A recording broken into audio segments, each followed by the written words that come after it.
teachers present here. Today, we, the batch of 2021, are here for a calm session depicting a drama on bioethics, case study on autonomy and decision making. Myself, Manali, and I am the narrator of this skit. Let me introduce you to the characters first. Ravi Malviya as a doctor, Nishi Patidar as a mother, Shubham Malpani as a son, Kashish Yadav as a caretaker, Amisha Yadav as an assistant doctor, and presentation is given by Shubham Patidar.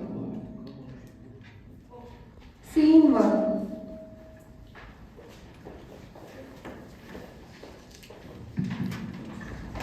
Doctor with patient in OPD. Mathili, 70 years old lady who lives alone in apartment with only one caretaker. She regularly visits Dr. Mughal's OPD once a month. 1 year ago, she had a fall with a hip fracture that healed badly. She also has hypertension which is controlled on medication. Today, she felt discomfort after a walk. Hence, she visited the OPD. आराम से चलो, आराम से।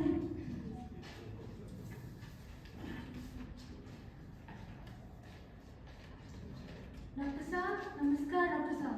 अरे मैथिली जी, आप आइए बैठिए।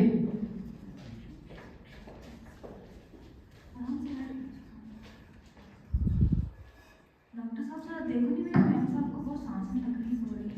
बताइए क्या तकलीफ है?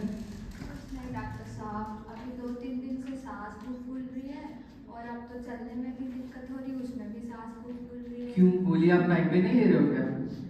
नहीं, सब बराबर टाइम पे। ओटी जो दे देती है टाइम पे, खाना गोली सब कुछ टाइम पे ले लेती हूँ। खाना भी टाइम पे चल रहा है और गोलियां भी सही दे रहे हो आप, फिर क्या तकलीफ आ रही है? कोई बात है जो आपको परेशान कर रही है? नहीं डॉक्टर साहब, ऐसी तो कोई बात नहीं है।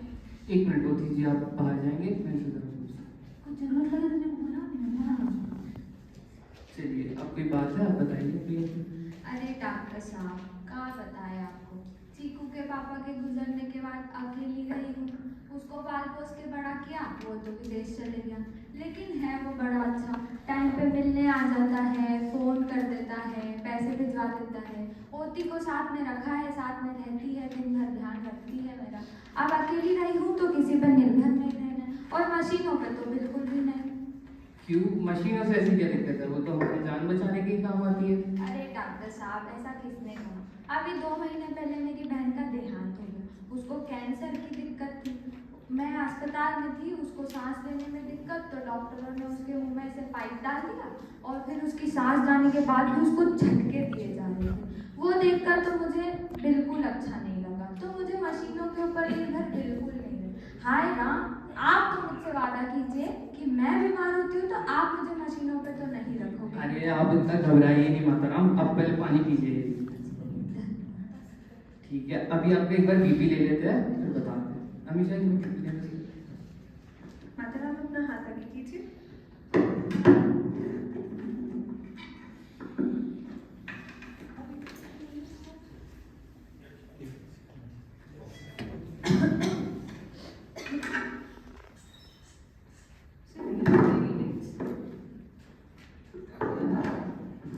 ओके, इतना कोई घबराने की बात नहीं है, बस हल्का सा बीपी बढ़ा हुआ है आपका। ठीक है, आपको मुझे लग रहा है कि आप जो इतना स्ट्रेस ले रहे हो ना सोच सोच के कि नहीं मेरे बहन के साथ ऐसा हो गया, पाइप डाल दिया, शॉक लगा दिया, ये हो, इतना नहीं सोचना होता। अब हम हमारे कल का सोच के आज को क्यों खराब करें, है कि नहीं? तो आप क्या करिए कि मैं आपकी ठीक है दवाई बदल देता हूँ थोड़ी सी। हाँ। आप थोड़ा डाइट वाइट पे ध्यान रखिए और थोड़ा घूमिए फिरिए। 1 मिनट होती सी आइएगा। देखिए, आप जैसे इनके डाइट वाइट का तो ध्यान रखती हो, कोई दवाई डाइट तो बोल दी, डाइट मैं इसको इतना मना करती तेल खाने के लिए, मैं खाती तो ये भी। अरे डॉक्टर साहब, क्या बता, बूढ़ा शरीर है, कभी कभार मन चाहता है तो थोड़ा खा लेते हैं, रोज तो खाना होता अरे नहीं है। माताराम, अब एक पकोड़े के भरोसे जिंदगी थोड़ी ना छोड़ सकते अपन। हाँ, वो बात भी सही है तो आपकी। ठीक है, जैसे आप माताराम क्या थोड़ा स्ट्रेस भी लेने लग गई है, तो आप क्या करिए, इनको थोड़ा घुमाइए फिराइए, साथ ही इनका मन दूसरी बातों में लगाइए ताकि ये बात उनके दिमाग में आए। स्ट्रेस वाली मेरे से घर का काम करने इधर उधर होती ना पूरे दिन, अकेले कमरे में बैठ के घूम घूम करती, कहती मेरी बहन पे नली डाली नहीं, मार डाला नहीं, झटके दी थी मेरी बहन को मार डाला, अकेले परेशान होती। हाँ, मैं समझ गया। चलिए मैं दवाई चेंज कर दे रहा हूँ, अब वो दे रहा हूँ। जी जी। आऊंगी ना डॉक्टर साहब मेरी मेम साहब। कोई तकलीफ हुई तो फिर से आके बता देना। जी जी, ठीक। धन्यवाद डॉक्टर साहब। Scene 2. Patient in emergency. Mathili continued to regularly visit to a doctor and kept bringing up the same issue, that she doesn't want to be burdened to anyone and no one should endure what her sister had undergone. Few months later, she was brought to emergency room by her caretaker as she had fever and shortness of breath.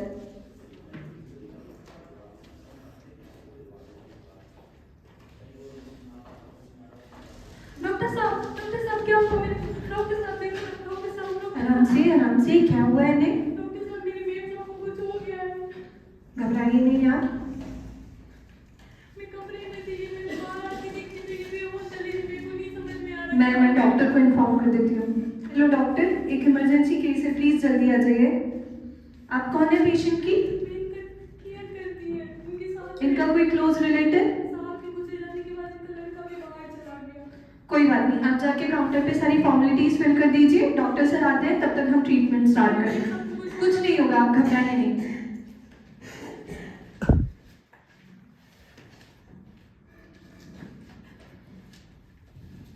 Scene 3. Doctor rushes to emergency room. बताइए patient का कैसा है? सही, मैथिली जी है, एकदम से collapse हो गई थी। ये तो रेगुलर आते रहती है, क्या हुआ है? मैंने इनके वाइटल्स ले ली थे सर, और ये इनकी रिपोर्ट्स, इनका एक्सरे करवा दिया था।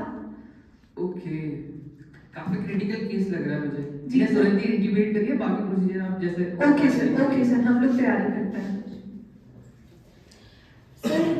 Son returns from abroad and rushes to hospital. Scene 4.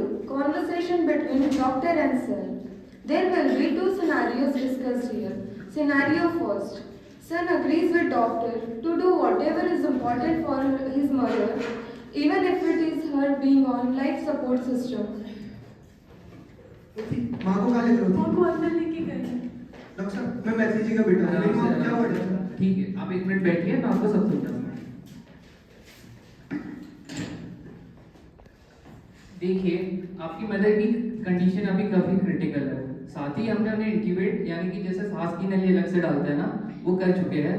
अब देखते हैं जो भी हो सकता है। मेरी माँ को बचा लीजिए डॉक्टर साहब, जितना पैसा लगेगा मैं दूंगा आपको, मेरी माँ को बचा लीजिए आप लोग। ठीक है, हम लोग 100% दे ही रहे हो, आप उसकी चिंता मत करिए। साथ ही मुझे ये पूछना था कि कभी उन्होंने आपके सामने ऐसा जिक्र किया हो कि उन्हें कभी आखिरी समय में इस तरह की मशीनों पर या फिर इंटीबेट ऐसा हॉस्पिटलाइज करे जाए कि नहीं करा जाए? नहीं डॉक्टर साहब, मेरी तो महीने में एक ही बार बात होती थी और वो हमेशा खुश रहती थी और अपने पोते पोते के बारे में पूछती थी। मेरी उनसे इस बारे में कोई बात नहीं हुई।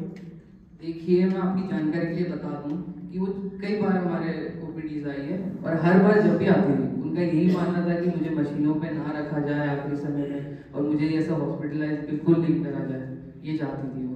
नहीं डॉक्टर साहब, मेरी माँ को बचा लीजिए, उसको जिस भी मशीन की जरूरत है आप उन पर मेरी माँ को बचा लीजिए डॉक्टर साहब। ठीक है, वो हम लोग कर रहे हैं जैसा कि आप बता रहे हैं। हमने अब उनकी पल पल की रिपोर्ट लेते रहेंगे, आप चिंता मत करिए। ठीक है। Scenario second. When son wanted to fulfill the wishes of his mother. माँ को कहाँ ले गए? अंदर लेके गए माँ। डॉक्टर साहब, मैं मैथिली जी का बेटा हूँ, मेरी माँ को क्या हुआ डॉक्टर साहब? ठीक है, आराम से आप बैठिए, एक बार मैं आपको सब समझा दूँ। देखिए, आपकी माँ की कंडीशन काफी क्रिटिकल है अभी।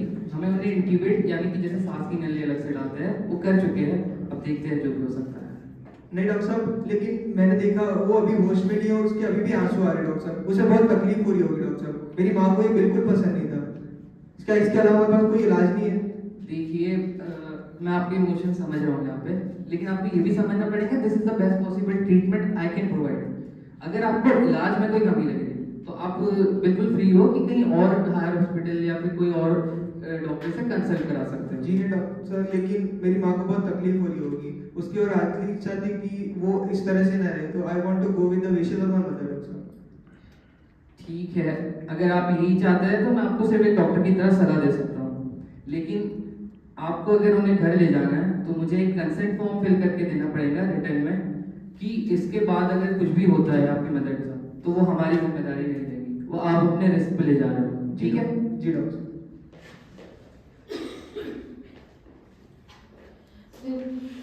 We would like to thank respected Indubala ma'am for giving this wonderful opportunity to us, and I would like to thank all the teachers for being with us. Thank you.